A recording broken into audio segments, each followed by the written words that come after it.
For thousands of years, if you wanted to fight a battle at sea, you did it on the surface. Simple, right?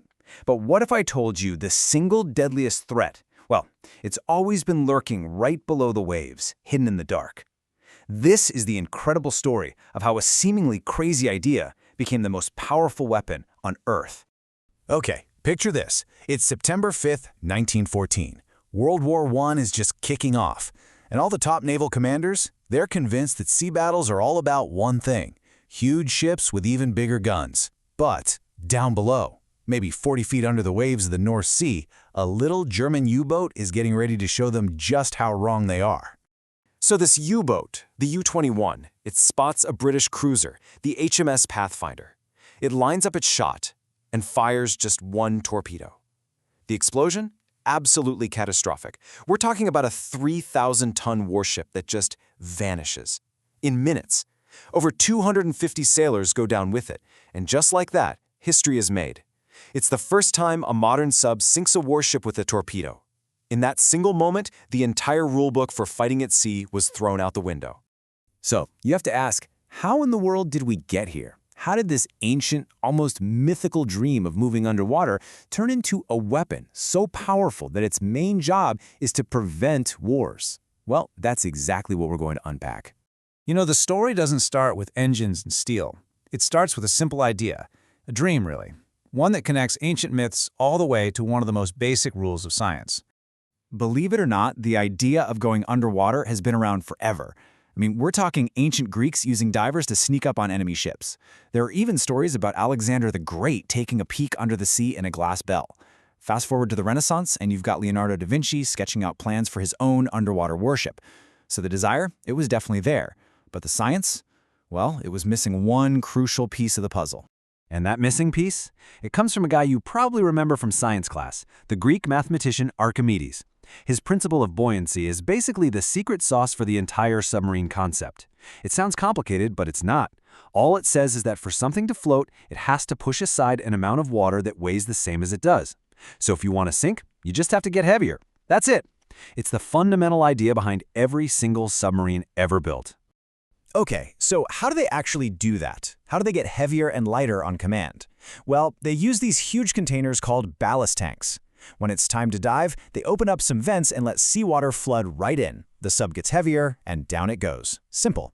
To come back up, they blast super high-pressure air into those same tanks, which shoves all the water out. The sub gets lighter, and it floats back to the surface. It's a really clever solution, using a 2,000-year-old idea to make it all work. But you know, it's one thing to understand the science. It's a whole other thing to actually build a machine that can do it safely.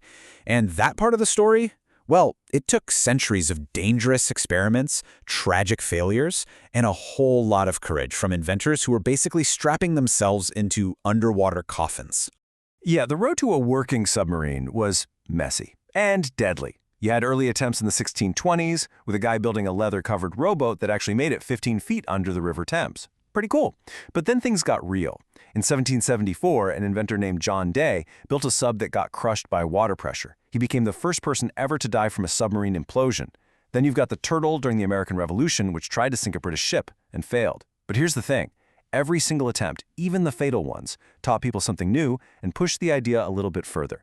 And then we get to the American Civil War, and this thing called the H.L. Hunley. Calling it a vessel is generous. It was more like an iron coffin. Seriously, it was built out of an old steam boiler. Inside, it was only 4 feet high. Imagine 8 guys crammed in there, shoulder to shoulder, just frantically turning a hand crank to make the propeller spin. It was an absolute death trap. It even sank twice during tests, and one of those times, it killed its own inventor. And you'd think that would be the end of it, right? Nope. On February 17th, 1864, they sent it out on a real mission to try and break the Union blockade. And, incredibly, it worked. The Hunley rammed a huge explosive charge right into the side of the USS Housatonic. That warship went down in just 5 minutes. It was a massive success. The first time in history a sub had sunk an enemy ship. But the victory was bittersweet, because the Hunley and its 8-man crew, they just disappeared. They never came back, and the sub became their tomb at the bottom of the ocean. So the Hunley proved a point, a big one. Submarines could be weapons, but it also proved they were basically suicide machines. For the submarine to become a real, practical predator of the seas, two huge problems still had to be solved. Okay, problem number one. You can't just keep ramming into ships. You need a weapon you can fire from a safe distance. And thankfully, the self-propelled torpedo was invented in 1866. So check. But the second problem? That was the big one. How do you power this thing underwater? Steam engines? They need fire, and fire eats up all your oxygen. Hand cranks? Like on the Hunley? They're just exhausting and way too slow. They needed a real engine that didn't need air. And the solution, the real game changer, came from an Irish inventor named John Philip Holland. His idea was one of those "why didn't I think of that" moments. It was so simple and so brilliant. He said, let's use two engines, one for the surface and one for underwater. So on the surface, you'd run a regular gasoline engine. It would zip you along, and this is the key part, it would charge up a huge set of batteries. Then, when you were ready to dive, you'd shut that gas engine off and switch over to a silent electric motor that ran off the batteries. No oxygen needed. This hybrid system was it. It was the final piece of the puzzle. And with that, the modern submarine was officially born.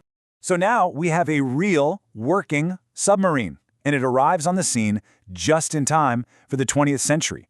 When World War I breaks out, the German U-boat isn't just another weapon in the arsenal. Oh no, it's about to completely rewrite the rules of naval warfare. See, for hundreds of years, there was this kind of gentleman's agreement at sea. They were called prize rules. If your warship was going to sink a merchant ship, you had to surface, give them a warning, and let the crew get to safety. But for a submarine, that's a death sentence. Its whole advantage is stealth. Surfacing to say hello just gets you sunk, especially when the British started putting guns on their merchant ships and setting traps. So Germany said, forget it. They announced a new policy, unrestricted submarine warfare. Basically, if you're an enemy ship in our zone, you're getting a torpedo. No warning. And the results of this new policy were horrifying. On May 7, 1915, a German U-boat torpedoed the RMS Lusitania, which was a passenger ship. Nearly 1,200 people died, including more than 100 Americans. The world was absolutely outraged. Germany actually backed off for a little while, but by 1917, they were getting desperate. They started up the policy again, and that single decision was the final straw that pulled the United States into the war. Flash forward to World War II, and the Germans take this idea to the next level with the Wolfpack strategy. Instead of lone subs, they'd have groups of U-boats hunting together, using radios to coordinate devastating attacks on Allied supply convoys. And for a long time, it worked. They absolutely terrorized the Atlantic. But the Allies fought back. They started grouping their ships into protected convoys and developed new sub-hunting tech. But the real nail in the coffin for the Wolfpacks didn't happen at sea. It happened in a quiet country house in England, at Bletchley Park. That's where codebreakers, led by the brilliant Alan Turing, did the impossible. They cracked Germany's unbreakable Enigma code. Suddenly, the Allies knew where the U-boats were going to be. The hunters became the hunted. After World War II, everything changes again. A new power source comes along that's going to make the submarine more powerful than anyone ever dreamed possible: nuclear power. And this is what takes the submarine from just being a really effective weapon to being the ultimate insurance policy for an entire nation. All right, so during the Cold War, the big fear was a surprise nuclear attack. To prevent that, the superpowers came up with something called the nuclear triad, 3 different ways to launch a retaliatory strike. Let's break it down. Leg number 1, land-based missiles. You stick them in these super reinforced underground silos. They're powerful, sure, but there's a big problem. Everyone knows where they are. They're a fixed target. Okay, leg number 2, strategic bombers. Big planes carrying nuclear bombs. These are more flexible, you can move them around, but they've got their own weakness. They show up on radar, they can be tracked, and they can be shot down before they even get close to their target. And that brings us to the third and, honestly, the most important leg of the triad, the nuclear-powered ballistic missile submarine. Think about it. Thanks to nuclear power, this thing can stay hidden underwater for months at a time. It can just vanish into the endless ocean. It's invisible. It's basically untouchable. It is the ultimate guarantee of a second strike.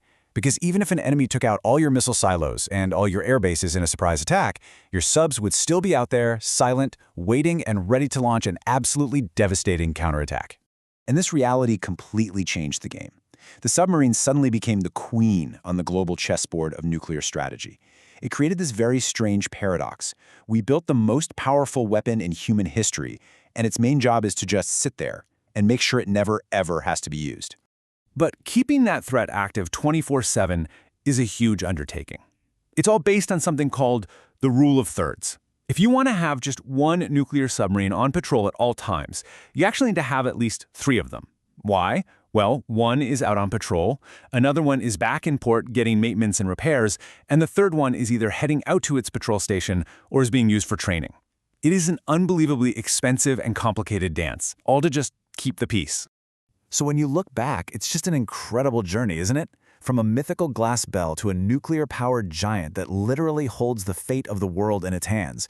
It's the silent hunter that keeps us safe through the threat of total annihilation. Which leaves us with a pretty heavy question. Is the submarine the ultimate protector, or is it the ultimate paradox of what humans are capable of creating?